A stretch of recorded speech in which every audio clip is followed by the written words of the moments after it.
The first black person to win an Academy Award was banned from the film's premiere because of the color of her skin. The year was 1939, and that actress was Hattie McDaniels. Her legacy reaches beyond Hollywood.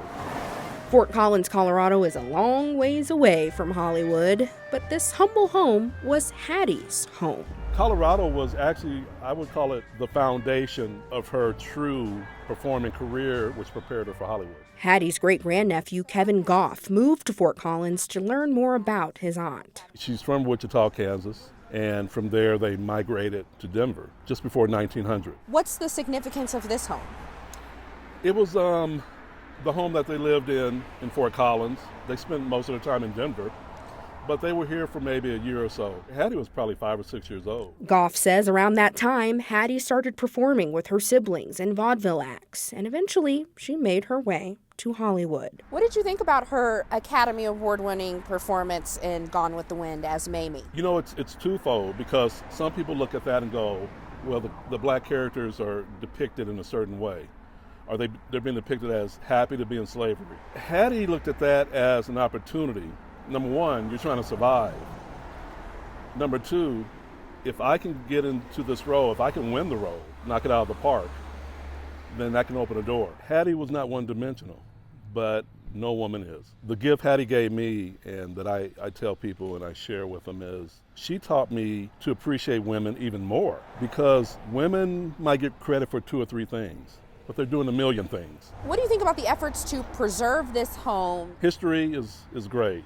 I think any chance we get to preserve history, it's a win-win. But about an hour away from Hattie's home, another home for Black Americans who, like Hattie, weren't that far removed from enslavement is fading away. Dearfield was an African-American community. It was created about 25 miles east of Greeley, and it started off in 1910 and then lasted pretty much until the Dust Bowl came in the late 20s. And then pretty much it disappeared after that. University of Northern Colorado professor of Africana Studies George June is a Dearfield expert. One of the creations of Dearfield is that African Americans had a difficult time, even in Colorado, owning their own homes and owning their own lands. Dearfield was getting off the ground.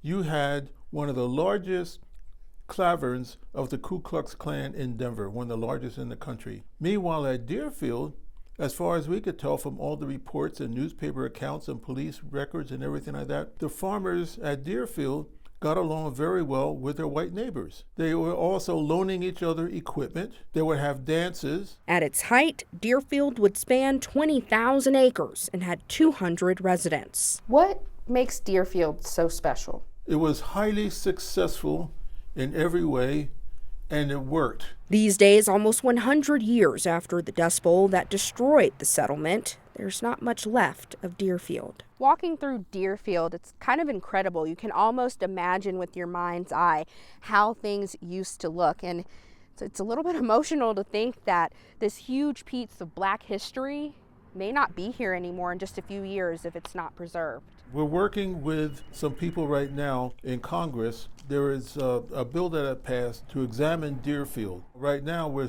trying to see if Dearfield would be a national monument. Gotten a couple other grants to stabilize some of the buildings and so forth. June says Dearfield is an unofficial monument to Black resilience post-enslavement, and to lose it would mean losing a symbol of the American dream. Reporting from Dearfield, Micah Smith, Denver 7.